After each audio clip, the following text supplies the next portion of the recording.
I'm sorry about that. Is it better now? What a day. Is it fixed now?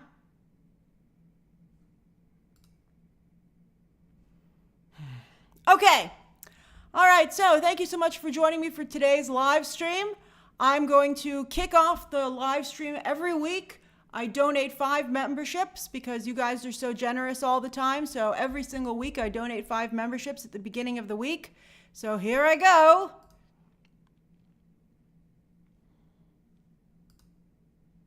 Ta-da! That's right, membership boop, Leon.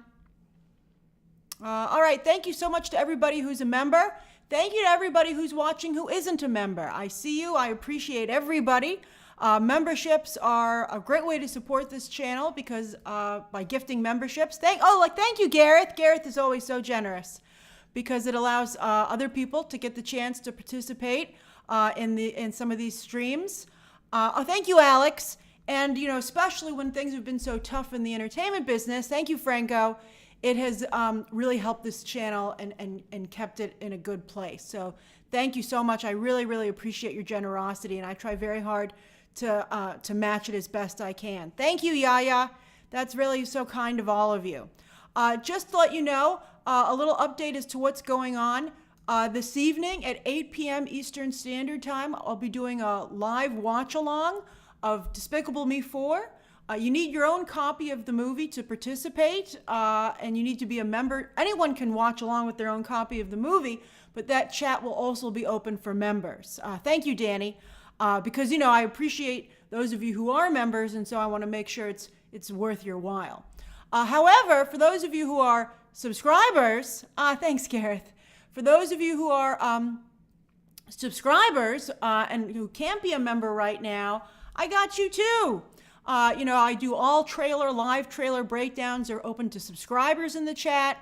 Thank you, Carrie. And also this coming weekend, starting on Friday night when I cover all the D23 news, those live streams, just like when I covered the Robert Downey Jr. announcement like a week or so ago, those will be subscriber streams as well. So I try to do a mix of subscriber and member, who can participate in the chat. You can always watch. You can always join in. But the only question is to how the chat works. And so I just want you to know that, I'm aware of all the different situations. Thank you, Mystic. And, I just want to make sure that you guys know I got everybody here. I'm making sure I take care of everybody. Thanks for joining, Joe. And thank you, Brendan. I'm so glad that you enjoy my videos and movie math in particular. I have a good time with you guys. I have a really good time with you guys. Oh, hey, Nate. Welcome. Welcome. All right, everybody. Lloyd says I had to walk out of Despicable Me 4 because there were too many kids. Well, we won't have any interruptions tonight. We'll just be laughing ourselves. We'll have a really good time. All right, so thank you so much for joining me. We have 3 great stories to discuss. And then, of course, as always, at the end of the stream, there will be a 10-minute Ask Me Anything portion. Okay, all right, so story, and then as for other videos coming out this week, there'll be like a couple little things that come up here and there, but I know for sure I'll be reviewing Umbrella Academy. Oh, thank you, Nate. I'll be reviewing Umbrella Academy, the final season, which will be a half spoilers review, and then also Borderlands. That'll be all on Thursday. In fact, their embargoes are at the exact same time, both 3 a.m. in the morning, technically Wednesday night, but as soon as it hits midnight on the Pacific Coast, that's when I can post. So which one should I post first? I'm thinking of posting Borderlands first. Hey, Matt, what do you guys think? Just get your advice on this. Would you post Borderlands or Umbrella Academy? And keep in mind, this is 3 in the morning. So the other one will drop, like a little bit later. You guys agree with me, Borderlands. Yeah, don't worry. The Umbrella Academy review will go up a few hours later, probably by the time, most of you wake up. But yeah, I'm seeing a little support for the Umbrella Academy. A little, although Alexander Padilla says no one cares. We'll see what happens. We'll see what happens. It's only 6 episodes, the final episode, final season. Okay, thank you so much, everybody. All right, so story number 1. Hold on. Where'd it go? Boop. Oh, that's right. Acklash. No. Backlash. Darn it. Hold on. There we go. Backlash. Oh, the fans are upset. Oh, the fans are angry. How angry are they? Well, here are the ratings for the season. So it's, as you can see, 8 episodes. There will be no spoilers, Gigi, I think for the most part. No big spoilers. There's nothing huge to spoil, which is part of the reason that that people are upset. Oh, Crip Guy is in Pittsburgh. Yeah, black and yellow, black and yellow, black and yellow. I love it. I love Pittsburgh. As many of you know, I have family from there. All right, so yeah, so as you can see, the ratings, I got to tell you, Small Folk didn't get such a great rating either. It's 6.2. Just to keep in mind, where's my arrow? Here we go. All right, so this was the big episode. This was Rook's Rest. And you can see fans ate good, 9.5. Woohoo! All right. Then I think this is like you're seeing a come down here, where fans are like, how is nothing else happening again? How did we get back to this area? Why aren't we keeping the momentum going? Then I agree with everybody. Episode 9, the penultimate episode, was fantastic. We loved that, okay? 9.0, that was really great when they had the stuff with the dragons. That was excellent. And then this is 6.5, the one that just aired on Sunday night. And some people are saying that is the worst ratings that Game of Thrones has had since season 8, episode 6 for the first show. However, obviously, Small Folk is lower with 6.2, but maybe they're talking season finales. So it's still very low, though. 6.5 is clearly fans saying that was it episode 7? Well, whichever the last one was, okay? Danny, I find it fascinating that people like you are like, those aren't real fans. Those aren't real Game of Thrones fans. Well, I got to tell you, that's, at the end of the day, the important thing is what are the ratings? How many people are quote unquote real fans? For those of you who are happy with just some really good dramatic sequences, well, maybe that's not enough to support a show that requires a multi-million-dollar investment, right? I mean, that's something that you have to think about. How does House of the Dragon and Game of Thrones need to perform to make it worthy of the amount of money that needs to go in to create the show? That's something else that you have to consider. All right, so IMDb, as you can see. Westerosis is one of the biggest Game of Thrones, House of the Dragon fan accounts on Twitter.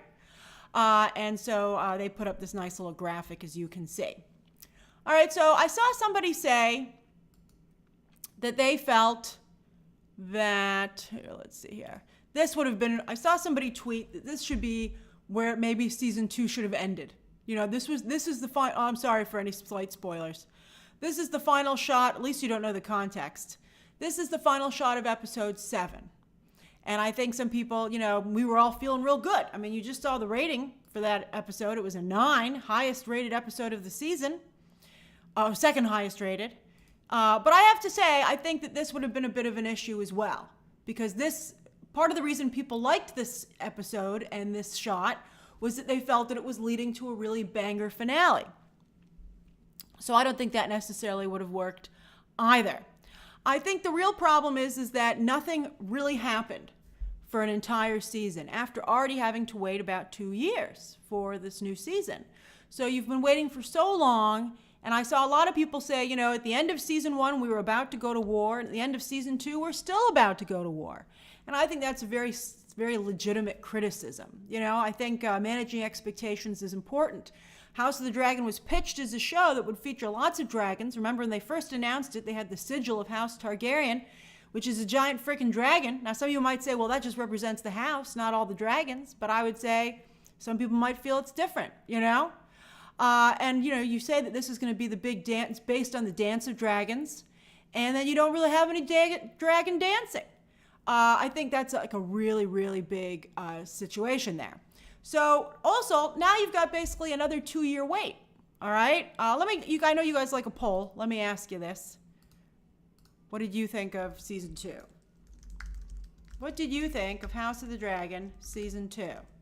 So loved it. Then it was good. Then very disappointed. And then the last one will be haven't watched it. All right. Anyone, of course, can vote in the poll. Anyone who's watching, member or not, anyone can click on the poll and check that out. So not only do you have basically a 2-year wait coming up, but then the next show that is going to air in 2025, some people have pointed out, I've been seeing people online saying don't expect a lot of action in this show either. Which I'm like, why would you choose this story then? You know, I mean, maybe it's supposed to be a smaller, more intimate show. I hope they make sure that's very clear in the ad campaign for it. So this is your next Game of Thrones. This is Duncan and Egg, A Night of the Seven Kingdoms. I think this takes place way before House of the Dragon.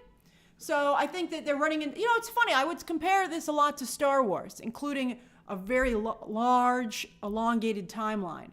Where people are like, well, I just want to live in Game of Thrones world, man. I don't want to think about like how far back we are and how far forward. Because I think that's been an issue with Star Wars as well. Marvel for the most part, it's 100 years after House of the Dragon? It's crazy to 100 years after. 100 years before Game of Thrones. Okay, so this is kind of like The Mandalorian, right? So it's not current Game of Thrones, but it's not the prequels either. So, you know, I mean, we'll see. I mean, I think that I think the imagery for this show has been charming, but, you know, nobody tunes in for House of the Dragon for charming. So, you know, maybe. That's right, Mystic. Fantastic Four is going to be like a 1960s type show. And we'll see how that works. You know, I think part of the thing that will help it is that it's a multiverse situation. So it's not like the 1960s of the main MCU universe, but still, I think it's a little bit tough. That's funny. Mary says, this tall guy is hot, so she'll check it out. That's funny. You know, I do think, obviously, the appeal of the cast is very important. So let's talk about House of the Dragon Season 2 a little bit more. Speaking of Star Wars, I think that it suffers a lot of the same issues and criticisms that people have had of the Disney Plus shows. Okay? Is this too bright? No, it's not bright enough. Okay. All right. So anyway, not enough episodes. Many of you are saying, wait, we should have had 10 episodes. I couldn't agree more. I mean, as I said in my breakdown of the season finale, you could see where those 2 episodes were going and what they should have been. And they just cut the season off, basically. Then also, you know, so not enough episodes. Also, Ryan Condal, who's the showrunner, has said that one of the reasons that he's greatly extended the storyline was that he was worried because a lot of major characters get killed off. And it's like, but that's the calling card of Game of Thrones. A lot of popular characters are killed off, everyone gets shocked, and then they go and they introduce a new charismatic character that everybody likes. Like, I think, like, that's the way Game of Thrones is supposed to be moving at a very fast clip. And so I think that a showrunner who's afraid to kill off characters is not a fit with Game of Thrones. Because that's like one of the things that made the show famous. Damon says Helena can talk to Green Sears. Maybe she talks to Bran from Game of Thrones and brings us season 9. Well, let's talk about Helena in a moment. But first, I also want to point out, as I said, not enough big moments. You know, small moments are fine if they're balanced out by big moments. But you need the really big moments. That's why Game of Thrones became famous. And that's why... you know, that's what I think is missing from this new show. The real big headline grabbers. And I think that, as I said many times while covering the show, I think it needed 3. It only had 2, which were, by the way, the highest rated episodes, because that's what people expect from this show. And it really needed 3. And the third one should have been the season finale, and it didn't have that. I mean, I had a good time watching them get ready for the next season. I thought that was kind of fun. But I do agree with a lot of the criticism was that you just basically watched a 60 or 70-minute trailer for season 3. But my thought was, what a trailer! So I didn't think the episode was that bad. But I mean, of course, from a business perspective, put on my business hat, it had really major issues. And also, I do agree that they have to stop leaning on Game of Thrones, being like, remember how great that show was? And we're like, it didn't end particularly well, and it's been a while. It's been a minute. And House of the Dragon really needs to stand on its own. It can't keep throwing Dany in there all the time, Daenerys, and being like, remember how great Daenerys was? And you're like, yes, but she's not on this show. I thought they never made it clear that Daenerys was definitely dead. I'd be like, you got to try and bring Daenerys back. Why do they have a Daenerys spinoff? That's the show everybody wants. And why not? Because Emilia Clarke can't get any work. She just really kind of it was pretty bad as it was, but then she did that horrible Secret Invasion. And so I think that would help everyone. All right, so So the other thing is, I think, it was funny. I got into a little bit of a fight with some of you guys, yet again, about my interpretation of the Daemon stuff. And I said, it seemed very much like he knew he was in a book. Now, obviously, he's not going to be like, oh, I'm in a book, but I think his character started operating very much so like he knew that he was in a book. I thought that the frankness of it, in the past when they've had prophecies, they've been like riddles. And that's fun because you go, I know what the prophecy is. I understand it. Like when Viserys would talk about it, you'd be like, oh, I know what Viserys is alluding to. You're like, it's you right there, Viserys. You can do it. But, when Daemon and Helena stepped up at the end of this season, they were right on the money. Like they were almost reading from the book or from the the wikis online. And it was just really bizarre. I was surprised that Helena, for instance, and by the way, for those of you who haven't watched it, I won't say what she said. But Helena, flat out told the ending for several characters. Straight out just said it. And I felt that was really anticlimactic for people who didn't know that. Even if you did, to have the show just confirm it so much was really weird. It was like Helena basically went and read you the last page of the book. Flat out. She didn't even wrap it in a riddle. And I'm like, is this where this show is going to be going? I think that's really weird. Is that what they're going to do in season 3? Is Helena just going to come in and be like, you're going to die, you're going to die, you're going to become king? And you're like, what, Helena? I'm trying to watch the show. So that was really weird. Yeah, that's right, Mystic. Helena is a scooper. That's funny. So that's to me why I said what I said. I felt like the characters were very much, and then, I know it's supposed to be an Easter egg, but, I felt that Damon, he literally put his hand on George R.R. Martin's forehead and got all this stuff. They even pretty much gave away what happens to Damon, and I didn't like that either. Also, I gotta tell you, I think another reason I don't like this stuff is that I don't like this idea of fate. I'm not a fan of fate. I don't like the idea that your fate has already been decided and there's nothing, your actions can't change it. I'm from the Ebenezer Scrooge Dickens school where these shadows can be changed. The shadows of the future. You can still do something about it. But these are things, Helena said things, and as Helena herself said, there's nothing you can do about it. It's not like the character she told could be like, well, maybe I better change my ways. And you're like, you can't. You're still going to die. And I thought that was really bizarre. And so I don't like that kind of stuff. And I didn't like it for the characters. I felt it was a mean thing to do to them. So that's another reason I don't like it. I'm not a big fan of fate and not having control of your own situation. Also, I thought the characters referring to stuff as a story was weird. You're part of the story. Who's part of the story? We got to make sure the story happens. And I'm like, dude, you're in a story. It's too on the nose. Why can't you say history or our ancestors or Westeros? That to me, it just was very bizarre. And so I hope they don't keep doing that. It was just the show did not break the fourth wall, but in my opinion, it might as well have. Nobody looked at the camera and winked, but they kind of did. All right, so, it's funny, some people are like, this isn't the Never-Ending Story, Grace. I've never seen the Never-Ending Story.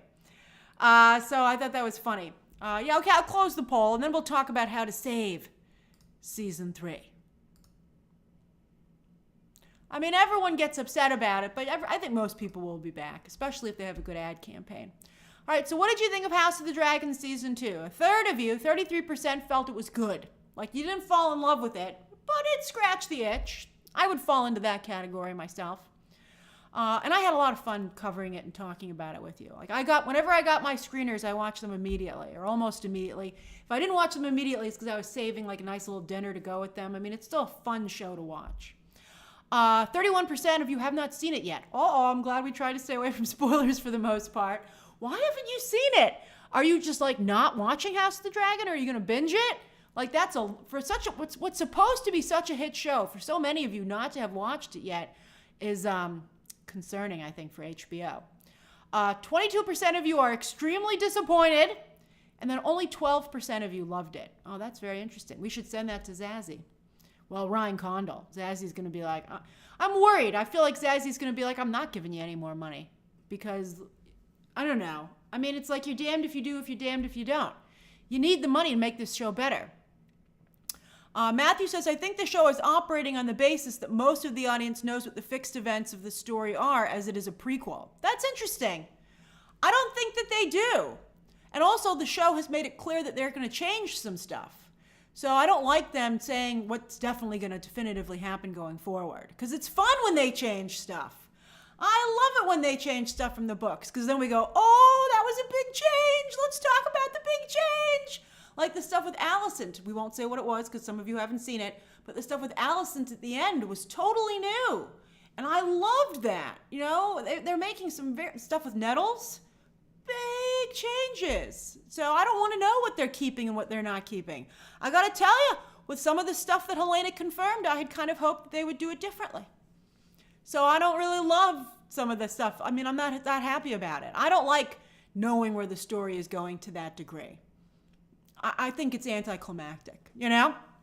Unless it's going to happen like episode 1 next season. All right, so going forward, I think that obviously you have to kick off with the big war that you just set up. I need some kind of big clash. Obviously, it's the King's Landing situation that they set up, which is going to happen in 3 days. I hope it's 2 episodes long. I hope it's such a big deal. Or it's just 1 episode of wall-to-wall action and make it really, really clear that that's what they're going to do. Adam Sphere, I know that the book is framed as an unreliable narrative, which I've never heard something so crazy and ridiculous. I mean, I get it, but I think it's really, like, why would anybody read a book that they're like, this might be what happened, but not necessarily? And you're like, what? I've never seen, like, that very rarely happens. That's just so bizarre. But I mean, I think they've managed to skate the line to some degree. But I mean, they have to, you know, again, you have to be really, really careful. And by the way, I think the whole reason that George R.R. Martin is famous and successful is because George R.R. Martin comes up with really great big moments. And so the show needs to have really great big moments for that reason. Like, George R.R. Martin isn't famous for the quality of his writing, I don't believe, but for the crazy, batshit crazy stuff that he comes up with. Franco, I kind of liked the pirate stuff last episode. I thought it was pretty good. All right. I know that you guys are bringing up the Bible, but I got to tell you, not everyone agrees that the Bible is open to interpretation. I mean, that's fascinating. And, you know, I got to tell you, by the way, side note, I've heard some people in Hollywood, some networks and stuff, because of the popularity of some of the Christian shows about the Bible, don't be surprised if Hollywood gets into the Bible in a major way in the next couple of years. But I think they're going to try and look at it in like a Hollywood way. Which, I mean, imagine if we had Game of Thrones level discussions about the Bible. That would be fascinating to me. I mean, I would be down for it. I mean, I think the fights would be just horrific. But I mean, like, to talk about, like, interpretation and comparing it to what historically is the situation, I mean, that could be fascinating. Oh, side note. And I hope it's cast accurately. Because here's something that I'm just obsessed with. Here, I'll show it to you. This is one of the best this is a real side note. So one of the things that I like about social media and why it should never go away is because of the things that it introduces into society that I feel regular mainstream media has not been responsible in doing. Now, this appeared on my timeline like a month or so ago. These are ancient Egyptian death portraits. And these have been on most of let's see here. I just got my notification of charge for the memberships, so excuse me. So this is these are the death portraits that go on all of the caskets in ancient Egypt. So this is what ancient Egyptians looked like. You know, the upper class. You can see a lot of the cool stuff that they have on, you know, with all that great stuff. I mean, they look just like people today. And, you know, and I think, you know, it's horrible that, you know, Western history has robbed the Middle East of their own background and accomplishments. And so that to me is fascinating. And so I would love, and I wish that these portraits, by the way, I wish that these portraits were in every museum. And I can't believe that it's not until now, not until the year 2024, that I saw these. And I think it would mean so much to the people from this community, and I think it would do a lot to make everybody understand the realities and complexities of the world. And so I just think it's wonderful. And so, yeah, so I think it's interesting. Every museum every major museum in the world has an ancient Egypt exhibit, but yet they don't have those portraits to make it clear. You know, I've only seen hieroglyphics in the past and that kind of Egyptian art. But to see this Egyptian art, I think is a game changer. So, so anyway, yeah. The Chosen, Poke keeps saying The Chosen. I think The Chosen is to some degree, I think they're a little bit more accurate in their casting, which I applaud them for. But yeah, I've heard rumblings from some people I know in Hollywood who work on the creative side, and some of them are pitching Bible projects or have been asked to pitch Bible projects, which I think is really interesting. Okay. All right, so how to fix season 3. All right, so I would add a little more diversity to House of the Dragon. And certainly give House Valerian a little bit more to do, for Pete's sake. It's crazy how long House Valerian has been benched. Hey, Akoro. All right. But I think something that's important to do besides the war stuff is the casting of Darren, Viserys and Alicent's third son and fourth child, who went off to live with the Hightower people, and they only talked about this guy for the entire second season. What a build-up! First, Otto mentioned him, then her brother Gwaine says he's kind and the ladies love him. And then we saw him fly in on his blue dragon at the end of the very, very end. Sorry, slight spoiler. At the end of, that's right, Denzel, he's supposed to breathe blue fire. That would be wonderful. And so I think that the casting of this character would be really, really important. We'll see if they get, maybe they get a name. The only person they have as a name is Matt Smith. And he's done a lot for the show, I think. But I think another great thing about Game of Thrones through the years is that they've discovered great talent. So I hope that they figure out, it doesn't look that blue to me. At first I didn't realize it was Darren until I was like, wait a minute, who would be on that dragon? Oh, that's right, it's Darren. And then I looked at it again and I was like, oh yeah, that is kind of blue. But yeah, I think it's going to be neat. And I think Alexander Padilla says, what about Cosmo Jarvis for House of the Dragon? Well, he'll be shooting probably season 2. And that's fascinating because also more shows are coming for the House of the Dragon title. Shogun did a really great job, and I forget there was another show that's coming up that I think will also be a contender in the same vein. So, there's more really great dramatic shows that are coming. Tessarion is purple. Well, yeah, that dragon's definitely purple. All right, I'm excited. All right, does anybody have any questions or comments about this story before we move on to the next story of the day? That's right, Danny. Darren is supposed to be he's the youngest of the brothers, so he'd have to look the youngest.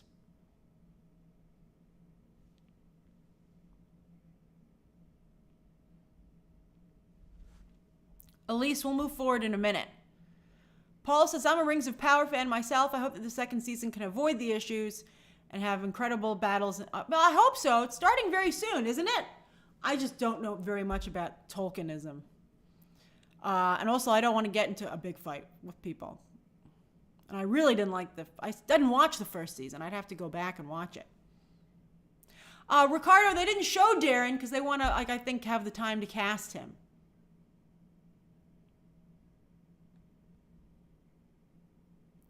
M says, who would you cast on the show? Well, to be honest with you, I get somebody new. I think they have a very good casting director on this show, but I would make sure that he would be a fan favorite. Steven says, do you think a spinoff with the Starks is a better idea? For a minute, I was like, Tony Stark? I don't want to do a whole lot of spinoffs. I would like, it's same with Star Wars. They keep starting a new damn story and show. And I'm like, dude, just keep telling the one that I was watching and do it more often. I'm like, when are we going to get Ahsoka season 2? Like, I would have much preferred to have had Ahsoka season 2 instead of The Acolyte, considering how The Acolyte ended up.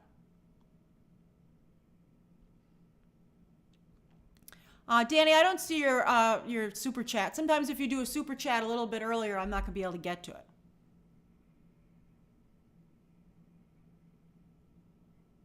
Nick says, don't dilute the content. I think that's a good way to put it. I think it is, I would qualify it as dilution. And then Will says, I need the show in Valeria and the Doom in a few years, please. See, I'm not sure what you're talking about there. And then Liam says, I think they should go forward in time. I agree, prequels are hard, but I guess they have to go off of whatever material there is there from the source material. Mr. Magic, I'm glad you still like The Acolyte. I thought they just really lost me at the end there. And then Damon says, is 4 seasons too short? I think it's because, the Ryan Condal confirmed that House of the Dragon is going to be 4 seasons. And I agree with Tenerife that it's too long. This should have been 3 seasons. And then they should have just moved to a new story. I mean, just because House of the Dragon ends clearly doesn't mean that Game of Thrones as a franchise needs to end. I think that this is a classic. I think House of the Dragon is going to become a textbook example of spreading out a story for too long. They didn't have enough material. All right, I think, we've been on this for 33 minutes. I think we can move on to the next one here. All right. Story number 2. Boop. Okay. Now, it's going to be difficult covering Max and HBO trailers because they're very aggressive. And you can't even, not only, it's hard to react to them, but it's very difficult even to do a breakdown. For big shows, though, like The Last of Us, I'll still react to the trailers, and then I'll have to do a breakdown with stills. I won't be able to do a breakdown with any moving picture in it whatsoever, which is, I think a really odd choice on their part. I don't know why they would take they used to be a lot more open. I'm not sure why they would take the social media approach of Paramount Plus, which has had problems for that reason. But this is what Max has decided to do. So it makes it a little bit difficult to cover their shows. I mean, I can cover the episodes as I do, but it's really, really difficult. But they had a couple of really cool, they were like, don't think that there's nothing, they were like, please don't churn, basically. It was what's coming to Max, but it was basically a please don't churn spot that they released on Sunday afternoon or early Sunday evening before the new the season finale dropped. And they had a little bit of White Lotus. They showed us a little White Lotus. They showed us a little penguin. They had a lot of cool stuff, right? I mean, good. I think that HBO does have a lot of really great content coming. But I wanted to talk about some of the Last of Us stuff. Look, Adam Sphere churned. How many of you churned? There's a poll. Did you churn after House of the Dragon Season 2? Oh, that's right. Welcome to Derry, Elliot. That looked very good. Although I'm a little bit nervous about some of the toxicity that might come after that show. Did you churn after House of the Dragon Season 2 finale? Yes. We'll resubscribe at a later point. Oh, later. Then, yes. No, we'll be back for Season 3. And then, nope, kept my sub and then never was subbed. So did you churn Max? Okay. All right, anybody again can vote in a poll. Anyone can vote in a poll. Danny, churn means like you ride the wave. You don't keep your streaming services all the time. You subscribe to the streaming services only when you plan to watch them. That's something that a lot of people do because it's so freaking expensive. Dane, welcome to Dairy Isn't Out. They just had a couple of clips for it, and it looked, I thought, very good. All right, so let's see here. Let's go through some of this while you guys vote on this. I keep all my subs. I write them off because they're for work. And to me, it's a lot of work to have to resub. You know, I'm like, oh, what was my password again? And then what I do, Dory says, I don't churn. I'm a loyalist. That's funny. But what my family does do is that we split who pays for what subscriptions, right? Because you can have people like on the sub. I do have an annual, Lloyd. From whenever they offer an annual, I do the annual subscription. But some things still charge monthly, like Hulu and Netflix charge monthly. As for the new Disney Plus price, it's the same as Netflix, so I understand why they did what they did. But anyway, that's how my family handles it. Like, I pay for most of the services, to be honest with you, because I can deduct them because of my job. But like, I think somebody else pays, and my family pays for Peacock. Because I was like, I can't pay for another one. I was like, I'm already paying for, some of them I should get for free, but I think when they offered it for free because I'm press, I already had done the annual. So I was like, it's useless to me.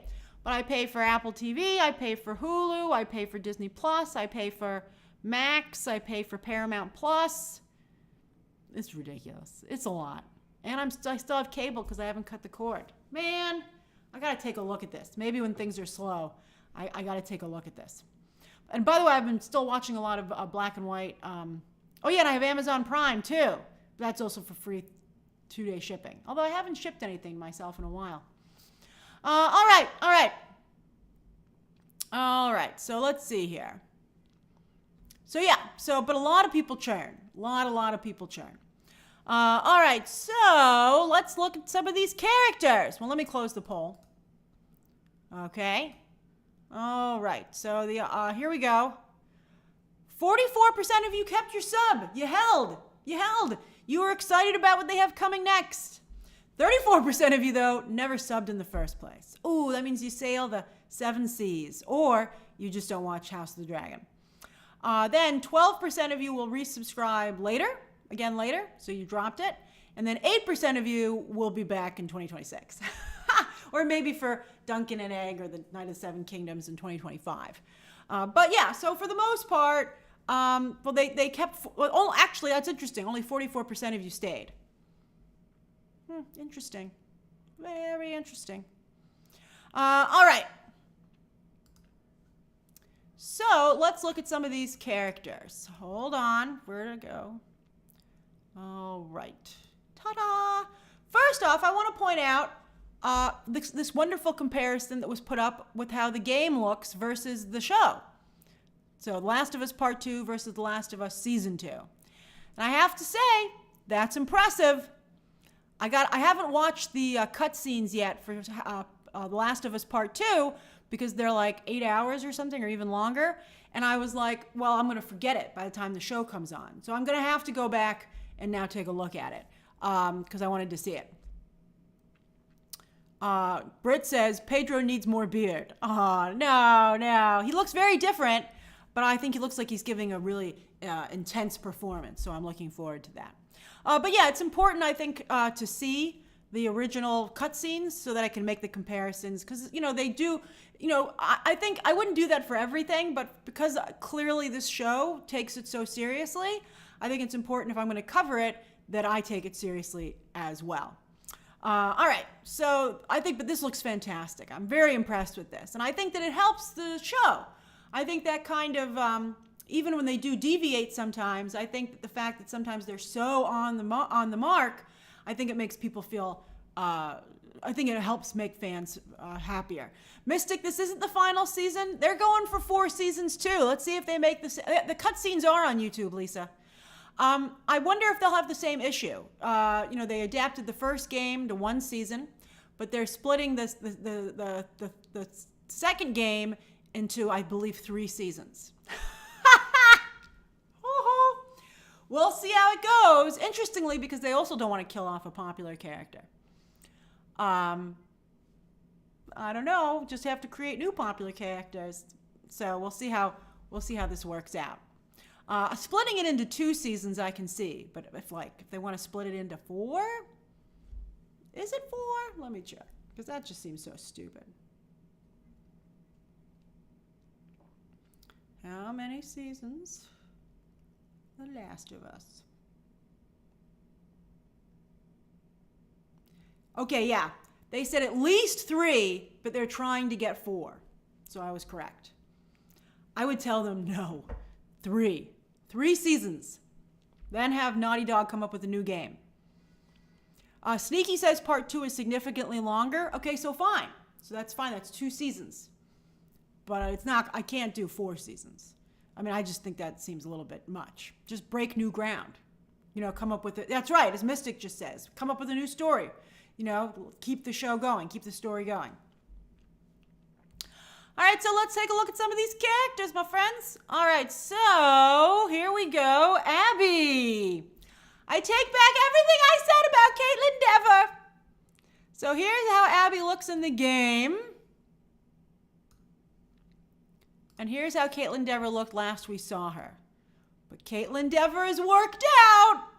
Caitlin Dever has bulked up and worked out. I'm shocked at how good she looks to the character. I didn't think that because she has such a small frame that she'd be able to get. This isn't the actress from the Alien movie. We haven't gotten there yet. But the fact, I didn't think she'd be able, I mean, this is a weird angle, so we're not quite sure exactly how she's going to look. But I mean, it was a great first look. You're like, oh my God, it's Abby. I really wanted Katie O'Brien, and I made that very clear. But you guys were right. This show knows how to cast. It might be a big jacket, but her face, where's my arrow? Here comes the arrow. Okay. So, her face seems broader. The face seems broader to me, which is very impressive. I don't know a lot of actresses who would be willing to do this kind of transformation.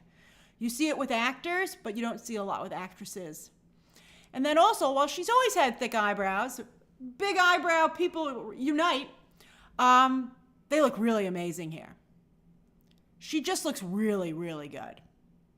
Yeah, obviously, they would do makeup for the eyebrows. Her eyebrows didn't do any heavy lifting. There's no eyebrow steroids. But, yeah, so I think she looks really good. She looks really good. I never thought she'd look that good. That's right, Mystic. Thick brows represent. I got big eyebrows. I love them. And so does she. And I can't believe how good she looks. It's shocking. That's not Bella. That's Abby. But I think it's supposed to be intentional that they look very much alike. And boy, do they. Bella Ramsey looks a lot like Caitlin Dever, and vice versa. Okay. So I'm very impressed with that. All right, then next up, there's Isabella Merced. This is the actress who, of course, is going to be in Alien Romulus. She's also, of course, in Superman. She's booked and busy, which is interesting considering that she doesn't have the best track record in terms of the success of her projects. So hopefully, but maybe she's going to turn it around. Maybe she's going to turn it around. I have to say that I thought that she's playing Dina. She's playing Bella Ramsey's girlfriend. I thought the actress they'd already cast in season 1 looked more like the video game character, and I was very happy with that casting. So I feel bad that actress got swapped out. But I'm sure Isabella Merced will do a nice job. And so just like it was a big deal with Murray Bartlett and Nick Offerman's characters in The Last of Us season 1, here, and also with Storm Reed, that was beautiful. This is an LGBT couple, which is going to really be at the center of this story. And so The Last of Us was one of the few mainstream projects, I think, that has had really great LGBT representation that was embraced across the board, even by conservative fans. And so I'm excited to see if they can keep that going. So this is Dina. Then this is exciting. Jeffrey Wright is playing the character that he did the motion capture for in the game. That's always really fantastic when they can do that, especially when they had, obviously, as you can see, such a huge actor in the first place. Jeffrey Wright is Mr. Warner Brothers. He, of course, was in Westworld. He's Jim Gordon in The Batman. I love this guy. I can't get enough Jeffrey Wright. Or can I? I think he's this close to being overexposed, but he's not there yet, in my opinion. I think the fact that he did the motion capture for the character means he has to be the character. There's just no question. Degai Tai says that motion capture it doesn't matter. He is the voice and he does the movements of the character. So I think it's going to be fantastic. I'm very, very excited about that. And then everybody's talking about this new character revealed by Catherine O'Hara. I'm loving the Catherine O'Hara comeback, right? From Schitt's Creek now to The Last of Us. And also, of course, Beetlejuice. Beetlejuice 2 is right around the corner. But Catherine O'Hara, she is playing a new character that they've introduced, not from the games. And this is weird to me because it seems that she's going to be a therapist that Joel is seeing. And I don't know if it's a good idea to have all the characters start talking to therapists. I thought one of the nicest things about the first season was that nobody wanted to talk about their feelings, so that created a lot of subtext. Also, it's highly relatable. I hate talking about my feelings, as many of you know. But I thought it was, I think it's a double-edged sword to bring out almost like testimonials into the show, where you have characters sharing their innermost thoughts and feelings in a safe space. So I'm like, I don't know if we need that. I mean, I hope it doesn't seem like padding. But who's going to get upset with Catherine O'Hara? But yeah, so those are the new characters. And I think that this looks fantastic. So is she evil or serious, Marduk? She might just be serious. So what do you guys think? Any questions or comments about this story before we get to the Britney Spears movie, which I know a lot of you have thoughts on? Lewis says that he hopes that they make Abby more interesting. From what I've heard from Abby, I think she's very interesting. If they can make some fans come around on that character, that would be incredible. Danny says that Melanie Linsky's character in the first season was also not from the video game. That's right. I mean, she was annoying, but that was intentional. I mean, the way she went out was incredible. I never got out with how I thought it was amazing how great. Eric, you want a poll for best new character? I think we have 4, so we can do that. Which new character do you think looks the best so far? Abby? Dina? Isaac? Or therapist? Let me say who they are. Caitlin. I'm sure I'm misspelling some of these names. Please forgive me. Isabella Merced. Isaac is Jeffrey Wright. And then therapist is Catherine O'Hara. All right. Anyone can vote. Anyone who's watching can vote in the poll. Lewis, you're on fire, Lewis. Yeah, I would think it would be, they didn't have a lot of zombies, but I don't know. I had no complaints about season 1 of The Last of Us. The Last of Us was so good that my parents, who don't even play video games, obviously, watched that show on their own. They were like, we're hearing really good things about The Last of Us, and they loved it. They watched that whole show. They really, really enjoyed it. That's right, Alexander Padilla, Danny Ramirez, and young Menzino from Beef, yes, are also cast. I can't wait to see their characters as well. That's because Bella Ramsey's character has a whole lot of new friends she's hanging out with. David says, from the look of the trailer, Grace, they aren't extending more seasons to prevent that death. So excited. The game is a masterpiece. Well, let's see. That would be great. I think, I don't think you should. Everyone knows it's coming.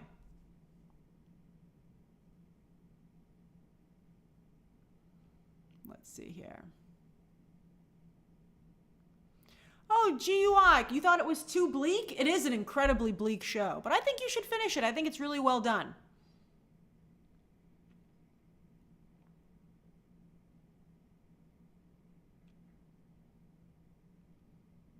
Yeah, I don't play the game either. I'm not a video game person, as many of you know. The infamous Super Mario review. I didn't like it. A lot of people didn't like it. You have to play Super Mario Brothers to like Super Mario Brothers the movie, which is fine. Clearly, many people play Super Mario Brothers, but I'm not one of them. David says, can't wait for you to watch the cutscenes, Grace. Let us know your thoughts when you watch them. I will! You know, it's pretty slow right now. Maybe I should get into that. When is this coming in? Is it this year or next year?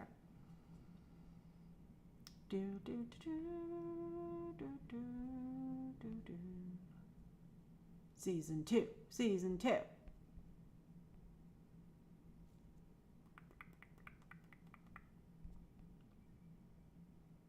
2025. I got some time. I don't want to watch it too early, because then I forget.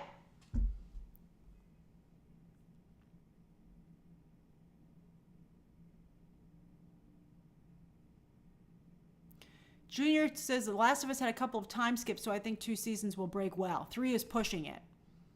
Yeah, I agree. Oh, look at poor Brit. Everything in 2025. That little emoji face you chose was so adorable, Brit. I give you a hug. Oh, so cute.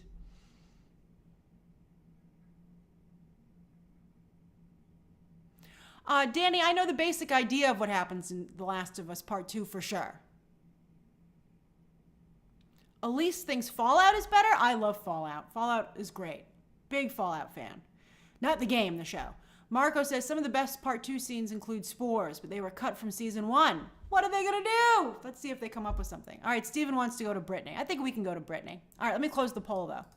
Let me give you another moment to vote in the poll. Anyone who's watching can vote in the poll. You do not have to be a member to vote in the poll.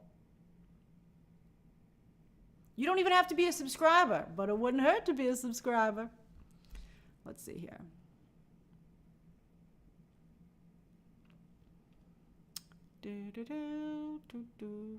All right, I'm closing the poll. Okay. So look at that. Abby wins. Good for Abby. Very close. So Abby comes in with 32%. Isaac is right. Oh, everybody's pretty close except, oh, you guys don't like Dina. Interesting. All right, so Abby is 32%. Isaac is 27%. 26% for Catherine O'Hara's therapist. She's got fans. There are fans in the building. That's very exciting for her. And then 13% for Dina. All right. What's so funny says, I need this show right now. I need more Pedro Pascal. That's fantastic. I'm glad you're loving all the Pedro Pascal. I love him too. I think all actors have to be a little bit careful about being overexposed, but I think he's in a good space. There might be some Mando and Grogu stuff coming up. That'd be cool. And then, of course, he's also going to be in the Fantastic Four, which is going to be very exciting. Aubrey Small says, Schitt's Creek fans, rise up. Side note, it was going to maybe be one of the 3 stories today, but it looks like Eugene Levy and Dan Levy are going to co-host the Emmys, which I think is really a fantastic idea. I think they'll do an amazing job. Okay, I love that for them. All right, so who said that? Leon, this is for you, okay? We'll do this for Leon because I think that's very funny.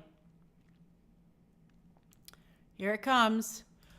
Boop me, baby, one more time. Okay, or boop, right? Boop me, baby, one more time. So Britney Spears. They're making a Britney Spears movie. I don't know how I feel about this. Some of you don't know how you feel about it. Let's do a poll while we talk, all right?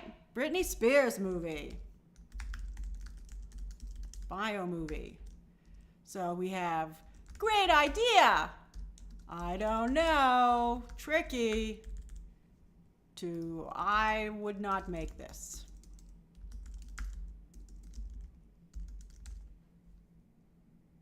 Okay. All right, so this is based on the biography that came out last year, The Woman in Me, 2023. And as you can see, there's John Chu directing.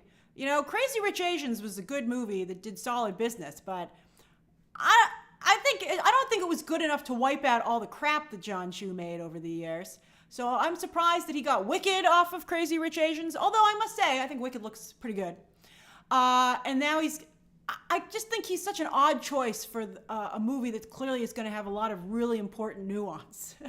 You know, like he's done a lot of dance movies, so I'm sure it'll have good dance concert sequences. But, you know, Britney Spears has had serious, serious issues. And so I think that I don't know if he's the choice to handle, you know, dealing with those responsibly, maybe. Britney Spears is involved with this because, you know, they bought the rights to her book, you know, so she's not only involved, but she's getting paid. You know, I'm sure Madonna is like, you know, Madonna's thing has been put on hold and it's supposed to be moving along. And now it looks like Britney, you know, Madonna and Britney always kind of like in a little bit of a friendly competition, although they kissed and made up. I'm sure that'll be in both their movies, or at least the Britney movie. But, you know, I think we'll see if Madonna's even ever gets made. Now, obviously, everybody's chasing Bohemian Rhapsody, where Rami Malek won the Oscar and it made close to $1 billion. It was an incredible movie, though. Bohemian Rhapsody was really smart. Not only was it very interesting, and that had to handle some difficult subject matters as well, but the great thing about the Bohemian Rhapsody movie is that they did the World Live Aid concert, and you basically felt like you were at that concert. You were reliving it. So particularly in like, what do you call it? In like premium screens, it was a really special, incredible experience. Elvis was good. You know, I thought Elvis was good, but it didn't have the same, it was a little bit, you know, it was very Baz Luhrmann-y. And, you know, I think the traditional biographies tend to do a little bit better. Now, what's interesting to me, okay, is that this is going to be coming out right around the same time as the Michael Jackson biography, although that has just finished filming. That's right. Who said that? Lloyd Lester. Whitney Houston's biography, which came out last year, was actually pretty good, but the scale of it was too small. It felt very much like a Lifetime movie, but I did think it was good. I actually kind of liked the Whitney Houston biography, and if you're looking ever for something to check out, I think it's pretty good. But Michael Jackson, I think, is in a little bit of a similar situation. Definitely an iconic performer who is one of the greatest pop stars of all time, but the personal life situation is complex. So, you know, I think we're waiting to see. Antoine Fuqua is directing the Michael Jackson one. His family is involved in that. In fact, that's one of his relatives playing him. In fact, they performed together at one point. I think that was at the concert that I attended, actually. It was like the first concert I think I was ever allowed to go to by myself. It was really a lot of fun. But anyway, you know, these are two very tricky people to get their stories right.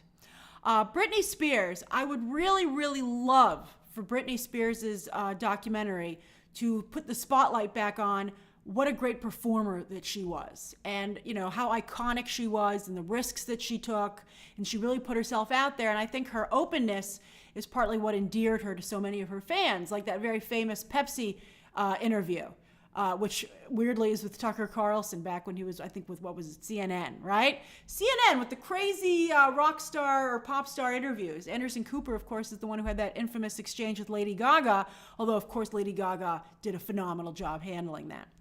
But Britney Spears, you know, I think when you talk about like this slave for you, Alexander Padilla is pointing out, this performance with the Python, that was amazing. It was one of the most amazing things. Oh, by the way, that's right, Justin Pineda. Both Michael Jackson and Britney Spears were Pepsi spokespeople, which is also hilarious. Pepsi's like, we're going to get behind both these movies, although they should see them first. But I think, like, you know, obviously you want Britney's truth to be told, and I think Britney has some really important things to say. You know why it was a snake, Elliot.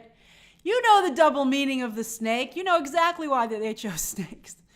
It was really, really incredible that she did that, because it was a risque, had a lot of innuendo, that performance. But anyway, I think when you're telling stories that are very contentious, that involve multiple people, you got to be really careful, you know? Like Britney's book tells Britney's side of the story, right? But you have a responsibility to make sure that you, as Blezig just said, who's playing Justin Timberlake? Well, this was not a great story for Justin Timberlake. So is someone going to make the effort to make sure that they get Justin Timberlake's side of the story? You know, it reminds me, like, you don't want these things to veer into baby reindeer territory, where you're telling such a specific tunnel-visioned viewpoint for one thing. You know, Kay Walton says, well, Britney's family sue. They're extremely litigious. I wouldn't be surprised if they didn't. You know, especially, and it becomes very complex because, well, first of all, what's Britney Spears going to be willing to say? Well, will Britney Spears allow any commentary about how things did get kind of crazy for her, right? You know, obviously her conservatorship became abusive. And I think obviously, clearly her family were the wrong people to be handling that conservatorship. But I do know that she has some fans now who feel that maybe she still needs some kind of supervision, but from maybe a responsible third party. Like, that's really complex. Glubby Snot says, as long as they don't shy away from the insanely illegal and abusive things that she was forced to go through. I mean, for sure, it should be a cautionary tale. And particularly for women, you know, with the conservatorship for a female star, when you don't see that imposed as often, I think, on male talent. Leo, I definitely think that Britney Spears needs to be involved, but does she have veto power? And is Britney Spears willing to take like a really honest look at herself? You know, like, would Britney Spears be willing to say she was in a dark place, but the situation didn't justify the solution? Or is she going to claim that there were never any issues?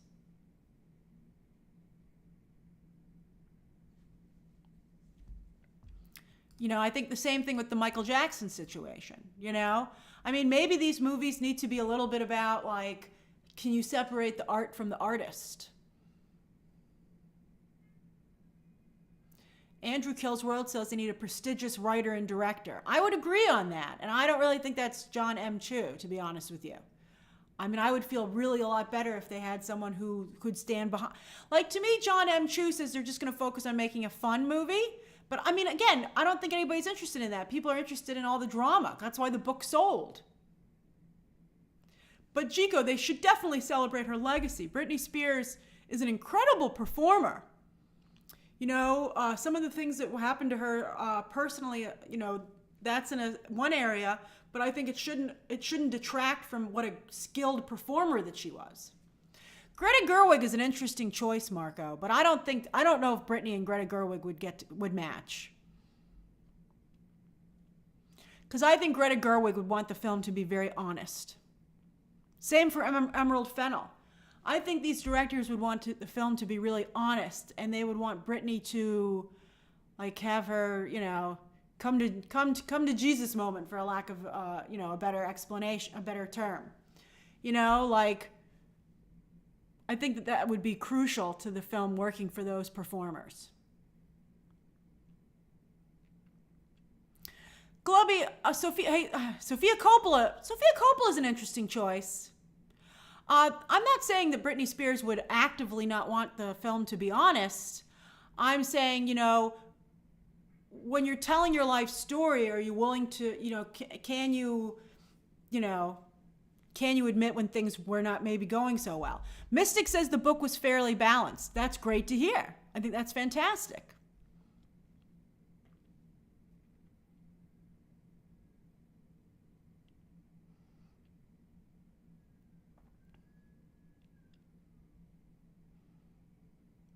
Rampage says people don't need to know everything. They don't, but then you don't make a book and then you don't have a movie of the book. Dakota, I think vulnerability is a good way to go with it. You know, like, will Britney be vulnerable? I think that's really key. Also, I would say that the film should not present itself as trying to be vengeful, but just instead accurate. You know, like, I don't think it should be going for any takedowns, so to speak, but making sure people know exactly what happened. Elliot says the question is, who will play Britney Spears? I think you got to go with an unknown. You know, just like playing Selena rocketed Jennifer Lopez to stardom. You know, I think you need someone and also someone who's a great dancer and singer. Although Sydney Sweeney is a great choice. But Sydney Sweeney, I think is, Britney Spears was quite young when she started out.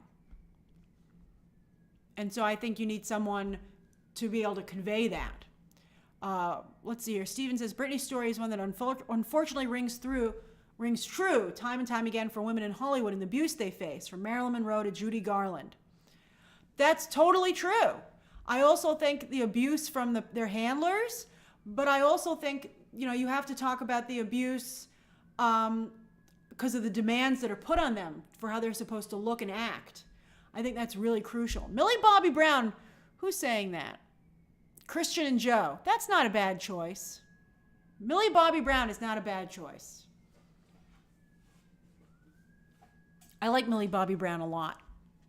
I would maybe, if I don't know if she's a good dancer.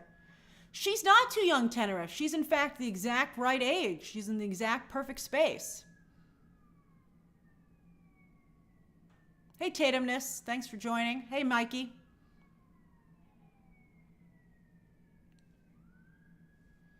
I think it's going to rain because it's only 5:47 and it is getting dark.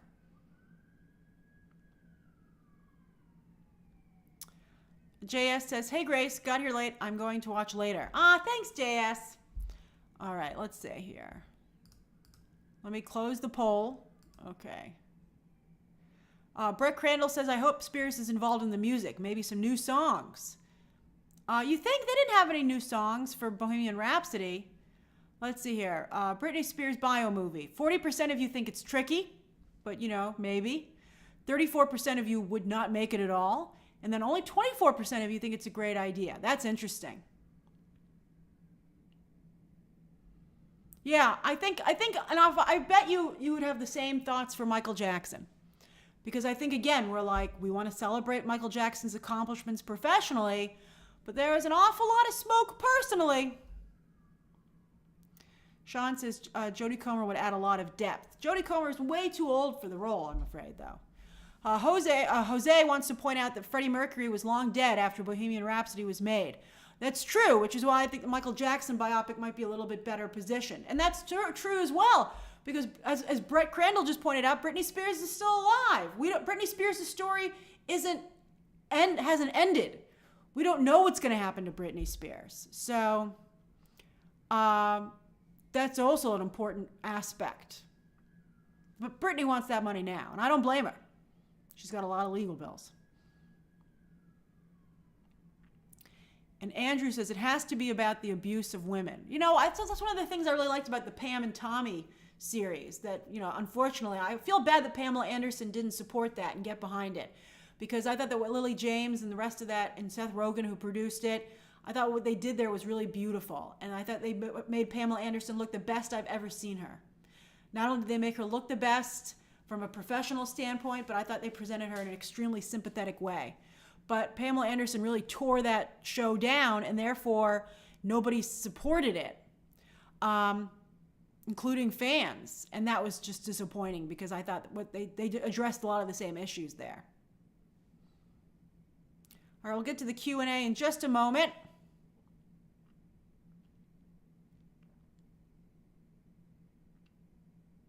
Christo, I think it's tough. I think because I don't think Michael Jackson was ever found guilty. But it was a difficult situation. I think that there's just a lot of stuff where you're like, I'm not quite sure how you could explain that. I don't know how they're going to make a Michael Jackson biography and show him having sleepovers and not have that be like what is the lens with which you depict that? I mean, the movie certainly can't say that that's okay. Hey, I Heart Movies. Thanks for leveling up.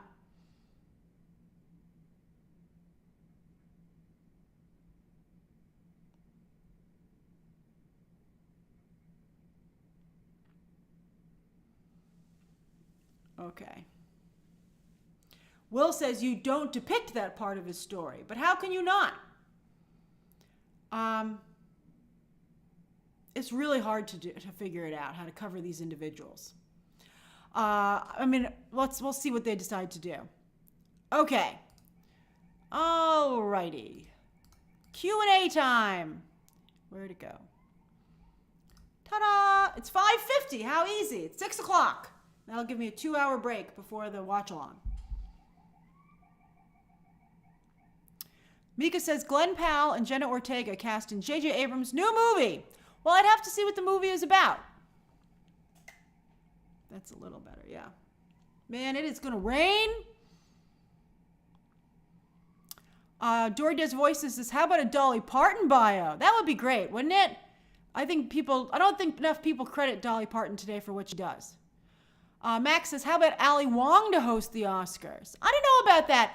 I think Ali Wong is very much in her actress era, and I don't think Ali Wong is going to want to put herself into the comedian host section. Terry, I've already seen Borderlands, but I'm under embargo until Thursday, 3 a.m. TJM says, hi, do you think Dr. Doom should get his own origin story before Doomsday?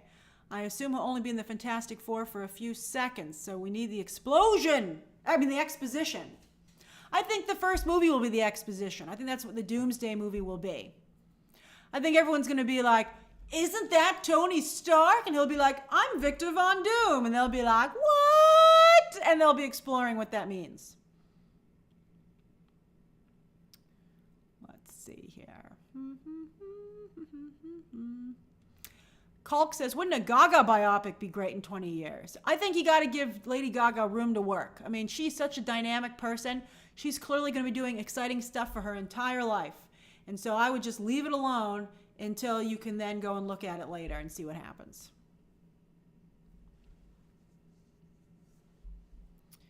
Let's see here. Nice try, Nick. I can't believe you even asked that. Let's see here. Brett Crandall says, use the score for these tough moments. Illness portrayed sonically. That's interesting, Brett, because, these are obviously musicians. I got to tell you, any movie that's coming out these days has to go through the social media gauntlet. And these movies are going to have, they're going to live or die by whether or not they get support from the social media space.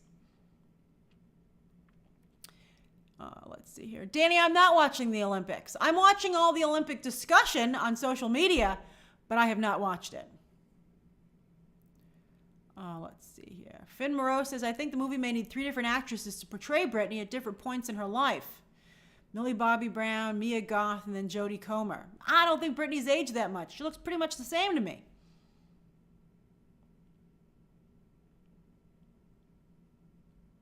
Dan says, Grace, do you think they'll announce new shows at D23? I'd be surprised. I mean, they have so many. They're so backlogged.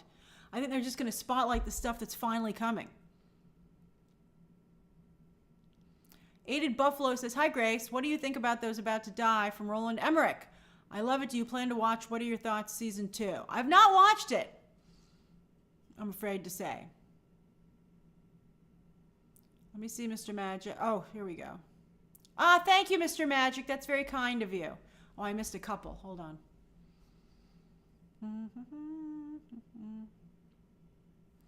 Lewis says, do you know why Domino and Russell from Deadpool 2 weren't in Deadpool and Wolverine?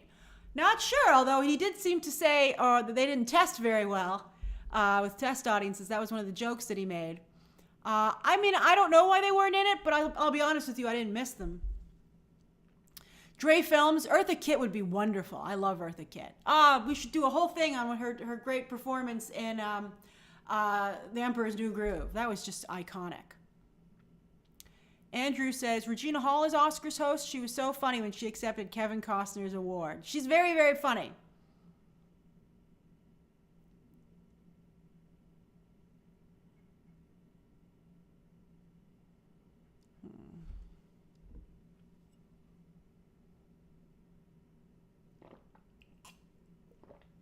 Pearl Plum Sparkle says, Grace, do you think the Bible movies could get through the social media gauntlet without becoming accepted by the far right?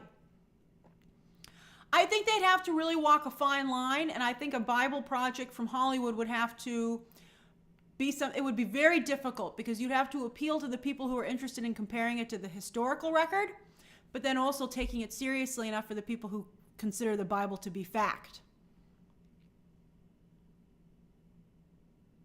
Marduk, I can't review The Umbrella Academy until the series drops, which is 3 a.m. on Thursday, well, technically Wednesday night into Thursday.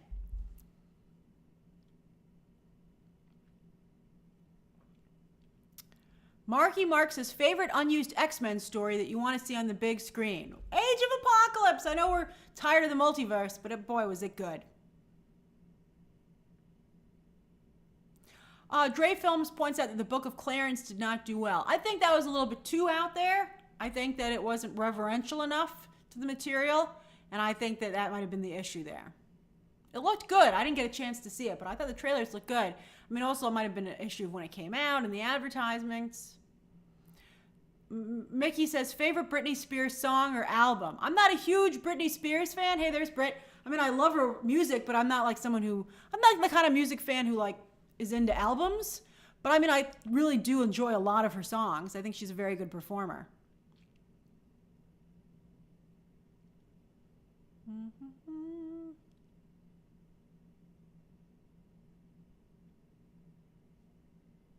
Chico says, Grace, any tips on what to do in downtown Disney? Chico's in town for D23.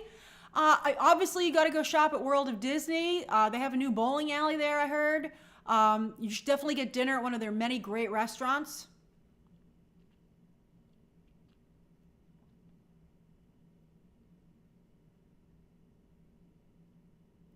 Andrew Kills World. I don't know where Cruella 2 is. I don't think Emma Stone's in any rush to make it, though, to be honest with you. I mean, she just won her second Oscar. I think she probably, you know, she's all into Yorgos Lanthimos now.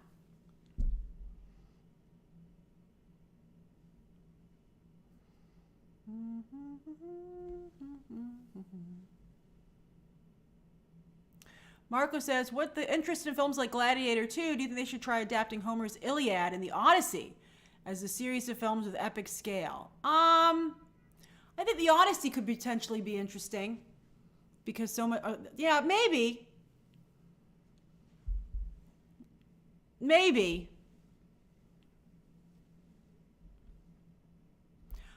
I don't know if maybe like just, I would look into that. I don't know if it's a yes for sure, but if I was a producer, I could get some screenwriters and ask them to write up like a treatment and see what would the approach would be. Dane says, Grace, what do you consider the worst movie you've ever seen? Madam Web, hands down. I told you, my body literally shut down watching that movie. I've never had that happen before.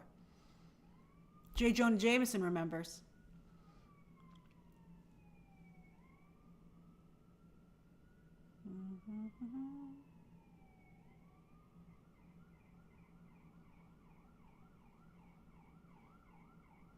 Two minutes left of questions. The guy Ty, I haven't heard anything about a Sonic 3 trailer. Oh, Christo says, thoughts on A Complete Unknown. I'm a huge Dylan fan and I can't believe how much Timmy sounds like him. Yeah, I thought it was solid. You know, I'm not a big Bob Dylan fan, so I'm not like, yes, a whole movie of Bob Dylan music. And I think his fingernails are disgusting. But I do like me some Timmy C, so of course I'm looking forward to it. I'm not like super excited, but I think it looks good. Terry says, any Star Wars tea? I know they got some stuff to show on Friday. I know that. J. Jonah Jameson says, what about the fingernails? Well, for those of you who don't know, Bob Dylan, instead of using a guitar pick, like some performers, some guitarists do this. It wasn't just Bob Dylan, but they grow their fingernails to be quite long. But just some of them. Well, I'm not a fan.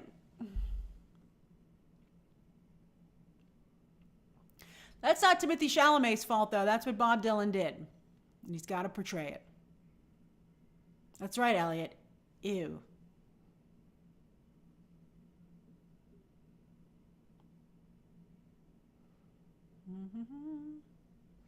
Kalk, I don't want to watch American Horror Story. I'm not a fan of American Horror Story. It's too much for me.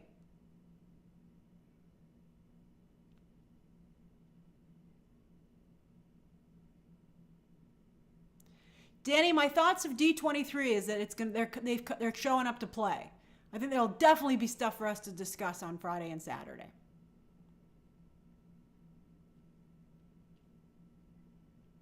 Pearl Pearl Plum Sparkle. Today I heard some pretty good stuff about Snow White, actually. Specifically Gal Gadot. I heard that she was doing some really cool work there. So I'm excited to see it. Turner F says, were you overall satisfied or disappointed by House of the Dragon Season 2? Like somewhere in the middle. Like I had a good time with it. Was I disappointed that more didn't happen? Yes. But was I so disappointed that I felt it wasn't worth my time? No.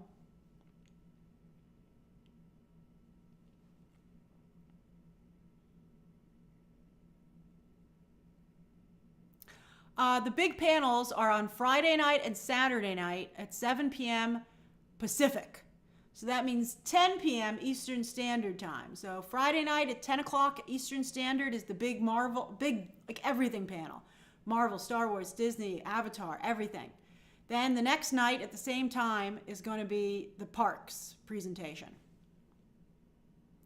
Although Disney does have an earnings call tomorrow, although I suspect they're not going to tell too much because, of course, why give everything away right before D23? Mexican Nacho, always so great to see you, says, what's the next streaming show that you think will be as big as the June ones? Always a pleasure. It's always a pleasure for sure with you, too. The next big streaming show? I think people will enjoy Only Murders. I don't know how big it's going to be. I think people will definitely talk about Agatha. Penguin's a little low-key. I think Arcane, I think the winter will be good. Like Arcane in November, Squid Game in December. So I think there's some stuff coming up. Casually, Trevor says, do you think with the shade thrown at the DC for Marvel's Deadpool and Wolverine, they might step up their game? I just hope that, I was thinking about it, and I really said some nice stuff about James Gunn yesterday on Twitter because I like the book that he released or he's going to release of the Superman comics that inspired his upcoming movie.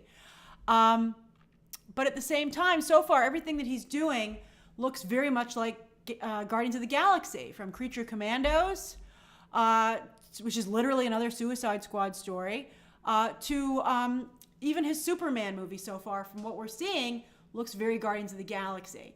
So I think that his heart's in the right place, and he truly seems to be a comic book fan, but yet I think the jury's still out on what he can actually deliver. All right. It's 6:03, so let me do some shout outs. Where are you? What are you doing? Let me say hi. I love you too, Kalk. Haunted Autumn, those Guardians movies were great, but that doesn't mean I want to see everything through that lens. Danny, I will cover Squid Game Season 2, for sure. Oh, Sarah, I'm sorry I didn't see your question. Let me go back and find it. Hey, Exiled Geek, welcome back.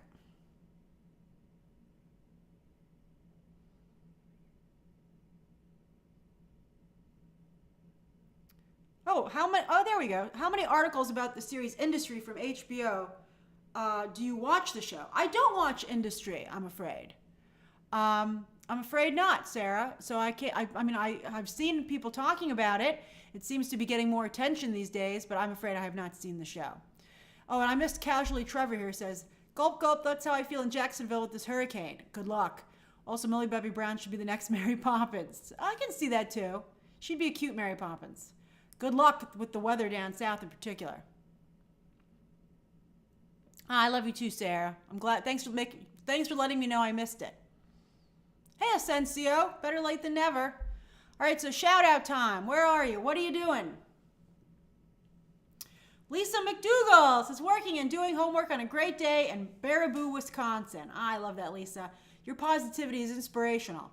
Globby Snot says, doing better than last week. Appreciate everyone's support and kind words. I'm glad again, we're all very sorry for your loss, and we're glad that you're, putting one foot in front of the other. Tamed the Three Bears says, hey, Grace, I'm making a lovely salad. My birthday was August 1st, and I'm happy to be a Beyonder. I'm happy you're a Beyonder as well. Pearl Plum Sparkle is having dinner as we speak, while iHeart Movies is in New York on vacation as a late birthday present. Oh, run for the rain, run for cover. Let's see here.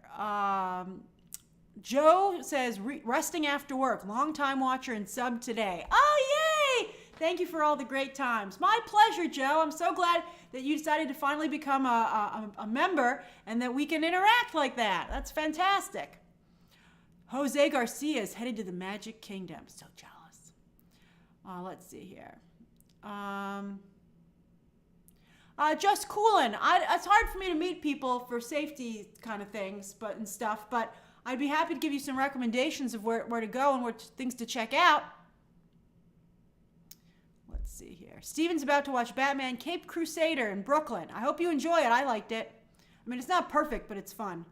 Dakota Swallow says, enjoying some key lime pie on a rainy New York evening. Ooh, you paint a nice picture there. Hi, Danny in Guatemala. It's always so nice to see you. Liam says, studying before class. Oh, you're in school right now? Is your school some schools started up, right? Harlequin Dove says, Tristan and I are getting ready for National Night Out at 6:30. Is it National Night Out? That's crazy. Oh, I'm glad you're going to have a good time. Dana O'Leary says, working on a web design proposal in North Virginia. Oh, fingers crossed for you. Daft Tool says, supervising my dog doing his job. Oh, do you mean his job? Well, you're a very good owner. Oh, Mystic is getting snacks ready for our watch along at 8 o'clock. Oh, we're going to have so much fun. Let's see here. Last night I was going to pick up a snack for the watch along, but then when I was going to go into the store, it was very humid and there was some kind of like black and yellow bug on the window and it freaked me out of the door. So I was like, I'm not going in there. So I'm just going to have blueberries and almonds. That's all I got, man. Colk says, love from the UK. You helped me through the trouble in my town recently. Everyone in the UK, stay strong. I'm very sorry about what's going on over there. Haunted Autumn, the watch along is at 8 p.m., so a little less than 2 hours. And Chico is going to go to the Cheesecake Factory. So American. I love it, Chico. Welcome to our country. Get there. Make sure you have a lot of time to really peruse the menu. You got to get some cheesecake, obviously, and then also their avocado spring rolls or egg rolls are some of my favorite things there.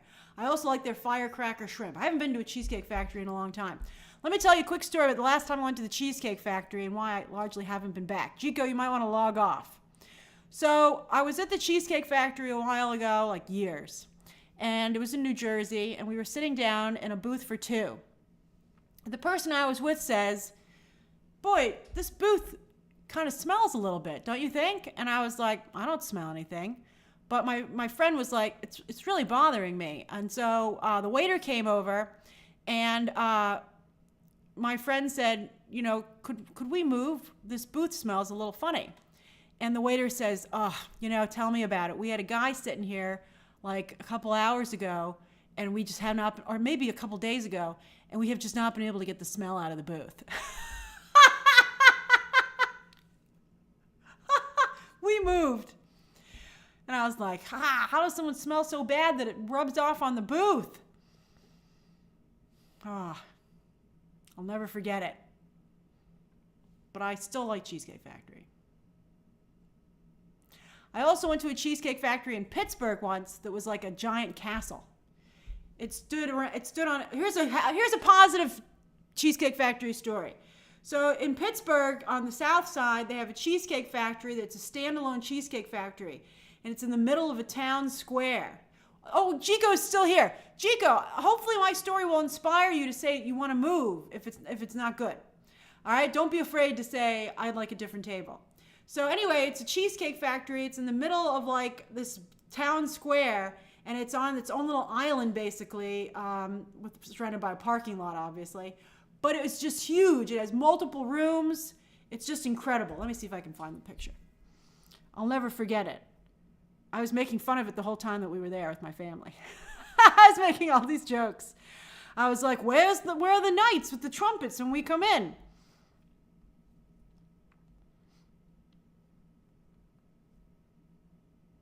I gotta tell you, I make a lot of jokes. Like, not just here, but in real life. My whole family's that way. We like to have fun. Oh yeah, here it is. I think this is it. So you see, it's like a whole like little building. And I think we ate in this little, where is it? In this rotunda. You see this little circular rotunda building? We ate in the rotunda. It was insane. Here's another like better little picture of it when you walk up to it. It's the whole building. It was fun. All right, everybody. Chico, definitely. Everybody agrees with me. The avocado egg rolls or spring rolls or whatever are fantastic. And also make sure you get the bread. I don't know if you're a bread eater or not, but either way, you got to do it when you're there. And you want the white bread, but also the pumpernickel brown bread and with the really nice warm, soft butter. Oh, delicious. I'm very jealous, Chico. Have a great time. Oh, yeah, there's something else there. There's because when I used to go to the VidCon convention there, in downtown Anaheim, there's also a Ruth Chris Steakhouse, which is amazing. So I had many a business dinner. I'll tell you another story, and then I gotta go. So I was there, and one of the people I work with is another woman. And so we had a big business dinner at Ruth Chris Steakhouse that we'd been invited to. And so it was just us. We were the only women at the table, and it was all otherwise guys. And so, you know, we wanted to be ladies, and so we couldn't finish all of our food. We were like, you got to leave a little of, you know, you can't, you know, it's often believed that it's not considered very ladylike to clean your plate. So we had to leave a little bit of filet mignon, a little bit of salad, and a little bit of sides, and be like, oh no, I couldn't eat another bite. And we both, later afterwards, we compared notes, and we were like, that food was so good, I can't believe we couldn't eat all of it. So we came back another time that we had the convention, and we just went ourselves. And we were able to order what we wanted, and we were able to eat it, and we were like, yay! And it was really fun. So, yeah. So, you know, because, you know, when you're at a business dinner, you're there for a business dinner. You know, you got to focus on the, you know, making a good impression. But then we just went for fun. And that was really great. Dugai time, I can't be one of the only two women there asking for a to-go bag. That would make me look so bad. I can't be like, yeah, wrap all the rest of the stuff. I'm taking it home. So that would be so hilarious. I have to be like, oh, no, I couldn't eat another bite. I don't want dessert. Oh, no. You got to play the game if you want to be a player. So very, very funny. That's right, Dane. I'd like these 4 bites to go, please. I'm not giving them up.